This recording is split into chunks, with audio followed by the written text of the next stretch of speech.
Muchas gracias, Lucrecia. Desde el Consejo Profesional te cuento que nosotros vamos a seguir trabajando con todo este grupo, con el Ministerio, con la Red de la Bolsa. O sea, estamos, en particular la Subcomisión de Buenas Prácticas Agrícolas, el eje es esa participación que hablamos público-privada. Bueno, Pablo, no voy a leer de vuelta tu currículum, que ya lo leyeron en la mañana. El ingeniero agrónomo Pablo Grosso, coordinador de la Comisión de Buenas Prácticas Agrícolas del CEPIA y coordinador de este seminario, va a hablar sobre gestión de envases. Y te llevo el micrófono, Pablo, para que... porque no anda ese.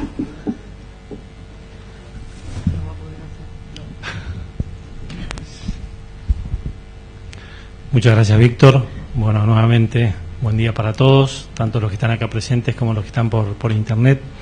Como verán, este es un grupo de gran libertad de acción, porque hemos sido 3 presentadores y cada uno eligió una posición distinta, o sea que hay mucha libertad para expresarse. Bueno, en primer lugar... Bueno, acá Víctor me dice que si quieren hacer preguntas pueden ir escribiéndolas y se las van pasando a las chicas y ellas se la entregan al moderador. Bueno, en primer lugar, agradecerle al ingeniero Oscar Astorga, que es el verdadero alma mater de este tema y el que hizo la presentación, que por motivos laborales no podía viajar en el día de hoy de Mendoza a Buenos Aires y bueno, tuvo la deferencia de entregarnos la presentación para que a la Comisión de Buenas Prácticas del CEPIA para que la podamos compartir con todos ustedes. Bueno, empezando, como bien decía tanto Ramiro como Lucrecia antes, las cosas que no se deben hacer o que están mal hechas y que lamentablemente vemos en el día a día, aquellos que nos toca viajar bastante por el campo y estar en el campo. ¿Hay gestión de envases en estos casos? Bueno, claramente tenemos que decir que no, y es algo que hemos estado bastante acostumbrados a verlo. Por suerte, y en los últimos años, empezamos a ver otro panorama que día a día va incrementándose y creciendo, que es el que estamos viendo acá, donde hay realmente una gestión de envases, o un comienzo, por lo menos, de una gestión de envases mucho más ordenada y bajo buenas prácticas.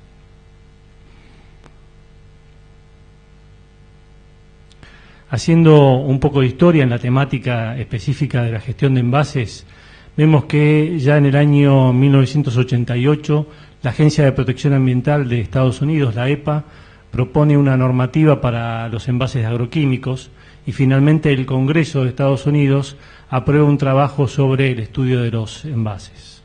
En el año 92 se dicta en Argentina la Ley 24051 de residuos peligrosos. En el año 95, la Cámara de Sanidad Agropecuaria y Fertilizantes, CASAFE, comienza con la difusión del triple lavado. En el año 98, en Mendoza, el ISCAMEN inaugura su primer centro de acopio de envases vacíos de agroquímicos. Y en el periodo que va del 2000 al 2004, empieza un periodo justamente de análisis y discusión junto con la autoridad ambiental en la provincia de Mendoza. En el año 2000, aparece la primera versión de EureGAP, que fue el precursor de Global Gap, que fija normativas para lo que es la exportación de productos bajo buenas prácticas en este caso. Se dicta en el año 2003 una norma fundamental, que es la norma IRAM 12069, la cual aprueba y valida el triple lavado como herramienta básica y de soporte para las buenas prácticas en este proceso. En el año 2004, la Cámara implementa y desarrolla el programa Agrolimpio, y en el año 2005, Mendoza ya dicta una normativa donde recategoriza los envases como residuos no peligrosos y finalmente comienza la gestión de envases vacíos de agroquímicos con un fin social. Esta resolución en la provincia de Mendoza tenía 3 puntos claves: la recategorización de los envases, como ya dijimos, y prohibiciones y obligaciones que tenían los actores de la cadena. La recategorización de envases, según indica la norma IRAM 12069, vuelvo a remarcar este tema que es muy importante, son considerados como residuos no peligrosos cuando su concentración total de agroquímicos sea inferior o igual a 1000 partes por millón. Esto vamos a ver después, que está totalmente vinculado con lo que marca la doctrina y la normativa de buenas prácticas y el código de buenas prácticas de la FAO y de la Organización Mundial de la Salud. Después hay prohibiciones que son evidentemente muy lógicas, o sea, reutilizar, no comercializar, no enterrar y no quemar los envases de esos vacíos de productos. Y finalmente obligaciones, que es realizar el triple lavado, inutilizando y aplastando los envases, identificar los bolsones, y para aquellos productores que además implementan buenas prácticas agrícolas para lo que es una posterior exportación a otro continente, a Europa o a donde sea, deben entregar esos envases en los centros de acopio y o casas de agroquímicos, y además acreditar mediante un certificado oficial que entrega el organismo oficial, el ISCAMEN en Mendoza. Bueno, siguiendo el caso de Mendoza, acá podemos ver que ya hay 10 provincias argentinas que han seguido el mismo camino, que es la recategorización de los envases, considerando la técnica de triple lavado como descontaminante, siempre según indica la norma IRAM 12069. El punto que acabamos de ver es muy importante porque de alguna manera es poner a las provincias estas argentinas en el mismo nivel internacional que los países más importantes de lo que es la producción agroindustrial, como ser el caso de Brasil, Estados Unidos, Canadá, Australia, Nueva Zelanda, y bueno, acá no es parte de Europa, que sería Francia, Inglaterra, Alemania, Italia y otros. ¿Y qué dice la FAO a través de su código de conducta para las buenas prácticas? Que aquellos bidones que están correctamente triple lavados o lavados a presión dejan de ser residuos peligrosos para pasar a ser residuos no peligrosos. Fija además un límite, como habíamos visto antes, de 1000 partes por millón, por debajo del cual pasan a ser no peligrosos. Obviamente, aquellos que no fueron correctamente lavados continúan siendo residuo peligroso y deben tener un tratamiento especial. Otro punto importante en lo que es lo histórico dentro de lo que es Argentina es la recomendación del Consejo Federal Agropecuario, que es la reunión o el consejo que incluye a los ministros de todas las provincias, ministros de Agricultura, de todas las provincias argentinas, que por sugerencia de la Comisión Federal Fitosanitaria sacan esta sugerencia, a su vez, o recomendación, que los envases con triple lavado sean considerados de gestión condicionada. Y esto ya fue hecho o fue pronunciado en el año 2007. Ya entrando más en tema en lo que va a ser la gestión puntual en la provincia de Mendoza, fíjense, esto sería un poco una radiografía de lo que es la productividad agrícola en la provincia. Tiene distintos sectores, obviamente los más importantes son el vitícola, frutícola y hortícola, y predios rurales, que son 25.000 predios rurales, y con un porcentaje, este es un punto clave, que el 60% de esos predios rurales está compuesto por productores que tienen menos de 10 hectáreas cada uno. ¿Por qué quiero remarcar esto? Porque es muy importante para llevar adelante un proceso de gestión donde está muy vinculado lo que es la capacitación, la difusión y de los actores de la cadena, especialmente de los actores primarios, que es donde empieza el proceso limpio a través del triple lavado. Para el modelo de gestión, haber podido superar esta barrera y que después se alcancen porcentuales altos en lo que es la recolección de los envases y los envases que puedan ser enviados al reciclado, es muy importante. Otro punto clave para lo que es la estrategia de la gestión del modelo fueron los convenios de colaboración que llevó adelante el líder del mismo, que es el ISCAMEN, que vendría a ser una especie de SENASA provincial, si vale el término, es el Instituto de Sanidad y Calidad Agropecuaria de Mendoza, que hizo convenios con, en este caso, Varesi, que es la firma habilitada a nivel provincial como recicladora de envases vacíos, para producir tanto pellets como chips como materia prima para el reciclado de plástico, con la Cámara de Sanidad Agropecuaria y Fertilizantes, con la Cámara de Distribuidores de Mendoza, de Agroquímicos de Mendoza y Afines, Agroquímicos y Afines de Mendoza, perdón, y finalmente cuando hicimos una gestión de envases vacíos con un fin social. El fin social está radicado en estas tres organizaciones, tres ONGs, una de alcance nacional, como es la Fundación CONIN, y dos de alcance más provincial o regional, como es la Fundación del Hospital Pediátrico Modelo Humberto Notti y la Fundación Fundacer, que es que lo obtenido, una vez pagados los costos, obviamente, de logística y los costos que requiere el programa, el obtenido es donado a estas fundaciones para que lleven adelante su labor tan importante a nivel social. Continuando con acciones claves, estas fueron de capacitación, alianzas estratégicas y difusión. Capacitación, incrementando los programas de educación en relación al uso seguro de los productos y el manejo de envases en todos los sectores de la producción. Alianzas estratégicas, como vimos, con el sector privado, para que sean actores de difusión, capacitación y aportes económicos para solventar la difusión del programa. Y entrando ya específicamente en el tema de difusión, incrementar lo que es la concientización tanto por radio como por televisión, por periódicos, por internet, para darle importancia a la práctica del triple lavado. En este esquema tenemos el esquema general de lo que es el proceso completo en sí. Y vemos que consta de tres etapas o tres fases. La fase A, que es la de los productores, la fase B, que es cumplimentada por la institución oficial, el ESCAMEN, y la fase C ya es la etapa final en la industria plástica.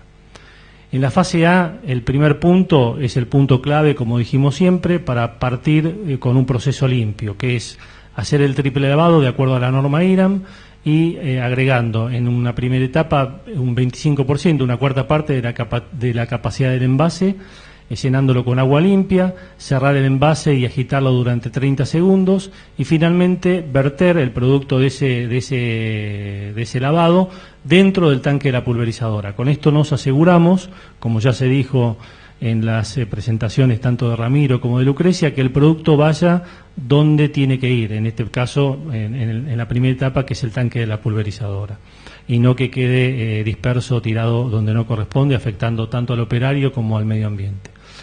La etapa 2 es completar, después vamos a ver, una carta de adhesión al programa y cumplir con la normativa vigente que se le entrega a cada productor.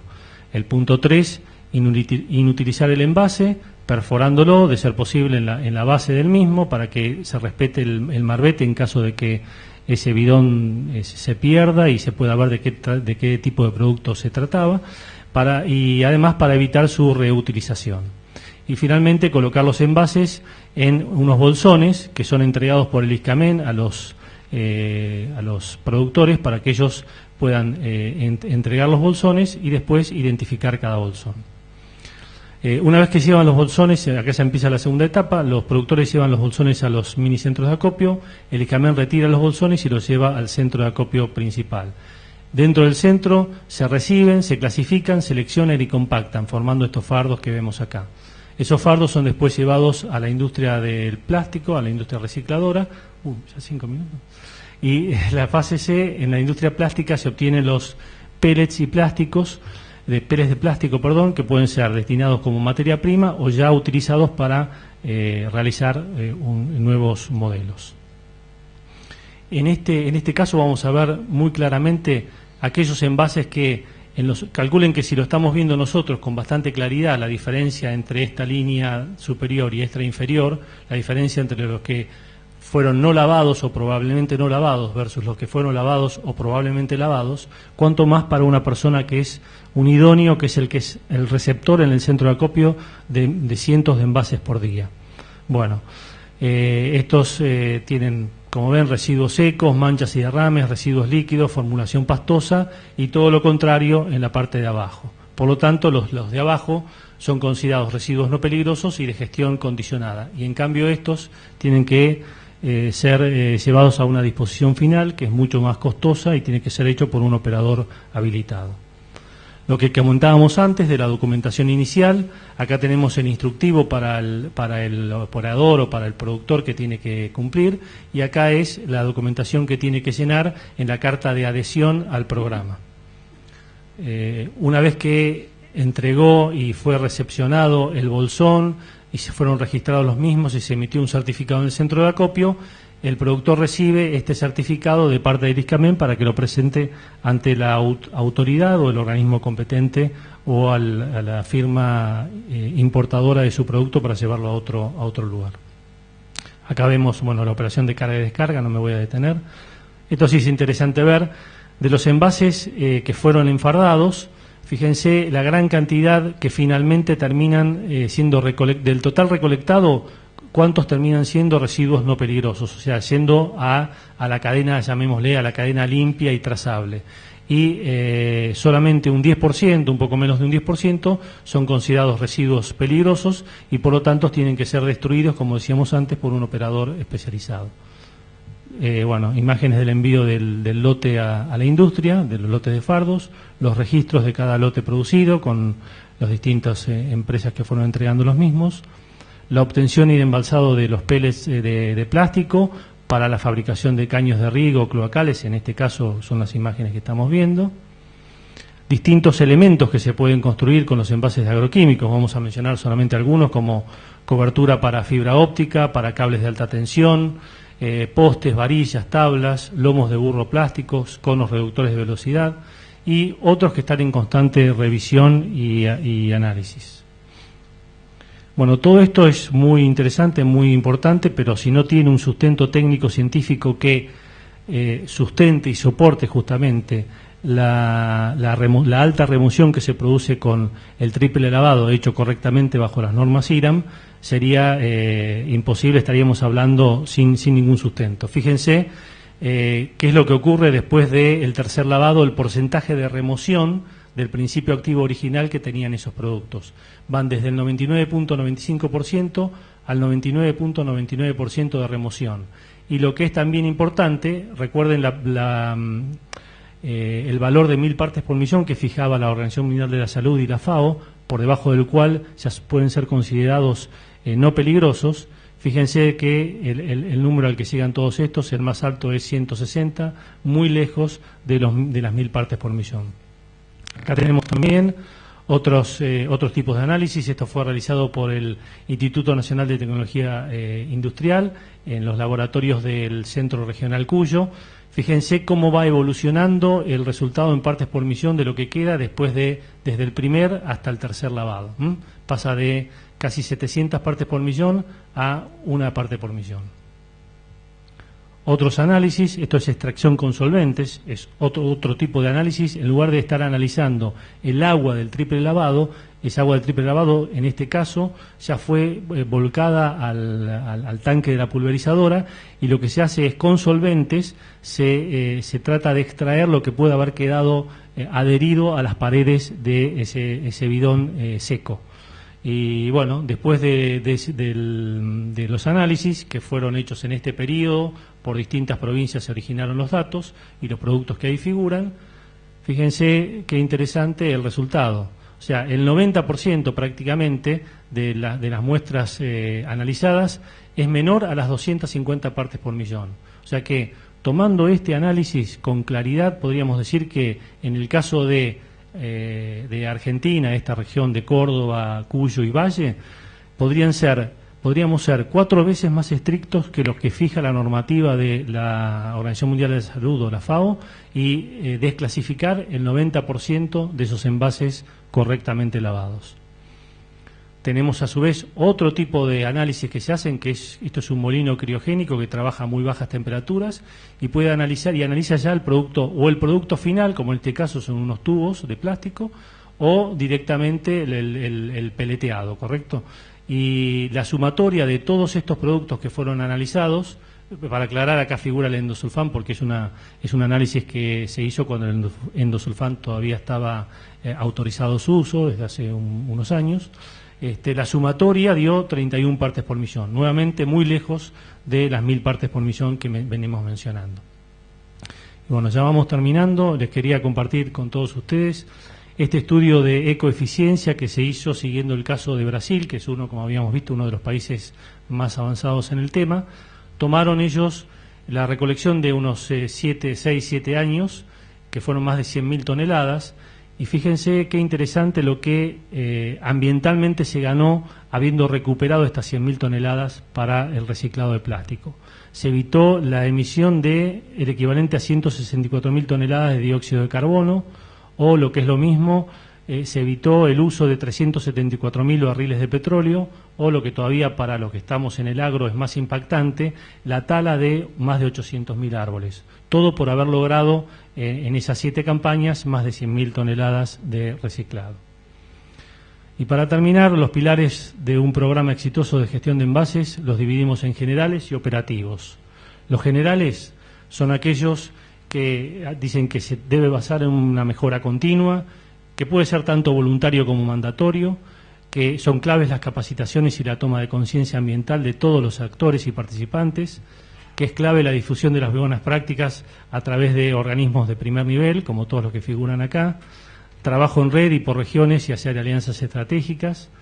Un punto que lo tengo remarcado porque consideramos que es fundamental, que es la sinergia y potenciación de la interacción público-privada, como ya se vio también en el mismo panel y en el panel anterior.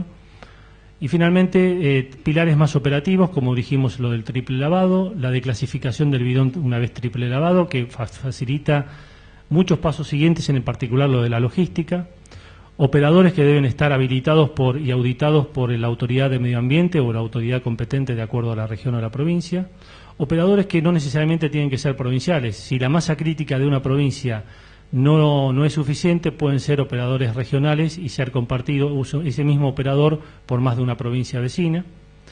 La trazabilidad hasta el producto final, otro punto clave, y que en donde seguramente la presentación de Laura de hoy a la mañana va a ser un complemento y un soporte muy importante para cuando esto esté difundido a nivel país. Y la gestión de envases con un fin social, ayudando en este caso a estas instituciones. Bueno, muchísimas gracias por la atención, en nombre de Oscar y en mío propio. Gracias.